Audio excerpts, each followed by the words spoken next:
Diqqat, tezkor xabar. Kechagina bo'ralatib so'kish eshitgan Netanyahu bugun o'zini Trampga o'g'il qilib oldi. Trampning ketiga qaramay qilgan haqoratini u oilaviy kelishmovchilik bo'lib turadi deya yuvib ketishga urinyapti. So we have common goals. Sometimes we have, as in the best of families, you have these tactical disagreements where you always find a way to work them out.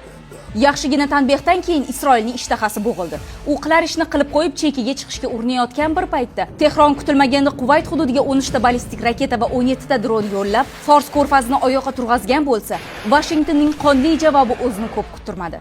AQSh Eron harbiy kemasi va radarlarini kul qilib, Amerikaning halokatli Hellfire raketasi bilan Eron neftini tashiydigan tankerni nishonga oldi. Bunga javoban Eron qasos formulasini ishga tushirdi va AQSh markaziy qo'mondonligi aviabazalari hamda Washingtonning mintaqadagi yuragi bo'lmish 5-flot qarorgohiga yopirilma raketa va dronlar yog'dirdi. Hozirda Quvayt va Bahrayndagi AQSh obyektlari olov ichida.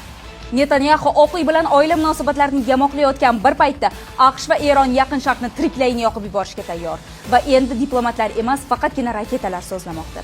Shu kabi yangiliklarni mening sahifamda kuzatib boring.